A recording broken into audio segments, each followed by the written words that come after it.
Chandrayaan-3 is on the cusp of lunar history. If successful, India will be the first nation to make a soft landing on the unexplored lunar South Pole. But it's the minutes before the landing which will be an agonizing wait for not just the scientists at ISRO, but the entire world. 1, 0. Chandrayaan-3 had a majestic liftoff on the 14th of July from the Satish Dhawan Space Center in Sriharikota, Andhra Pradesh. ISRO's Bahubali rocket placed the spacecraft in a highly elliptical orbit around the Earth within 16 minutes after liftoff. For the next 2 weeks, Chandrayaan-3 performed as many as 5 orbit-raising maneuvers.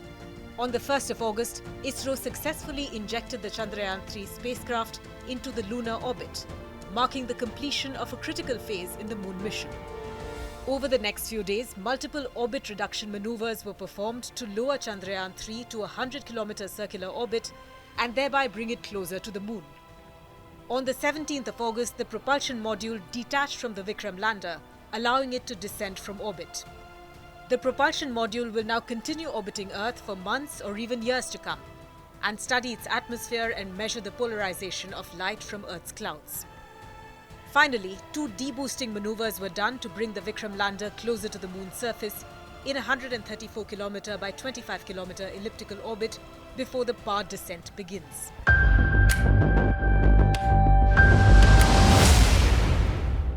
The actual touchdown will be nail-biting to say the least. The home stretch has been described by the ISRO chief as 15 minutes of terror.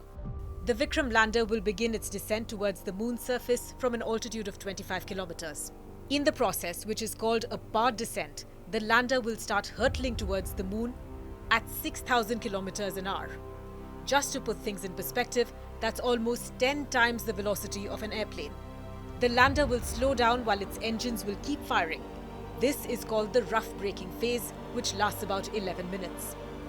But at this point of time, the lander is still horizontal to the surface of the moon. In the fine braking phase, the lander will be made vertical to the moon's surface. It was in this phase that Chandrayaan-2's lander faced a technical glitch and crash landed on the moon.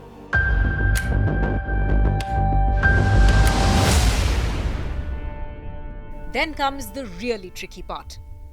When the lander is 800 meters above the moon's surface, both the horizontal and vertical velocities come to zero.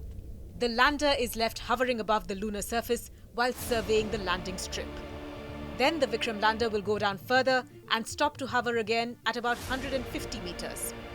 Here it will take images for hazard detection and search for the most ideal landing site. It will then touch down on the lunar surface with just 2 engines firing. Once the sensors on the legs feel the lunar surface, the engines will shut down. The lunar dust will settle down and then the ramp will open for the Pragyan rover to be released to study the lunar surface.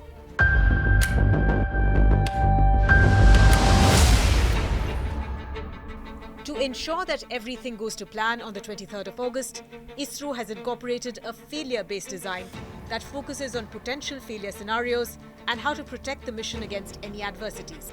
For starters, the landing area has been expanded to 4 kilometers by 2.5 kilometers. This gives the spacecraft a bigger area to land if things go haywire. Chandrayaan-3 has also been equipped with more fuel so that it can move on to an alternate landing site if required.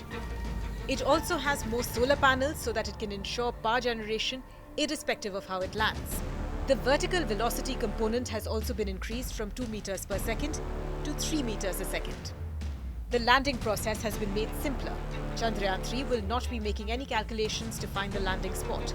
Any correction to avoid objects larger than 30 centimeters will be made at the landing site alone.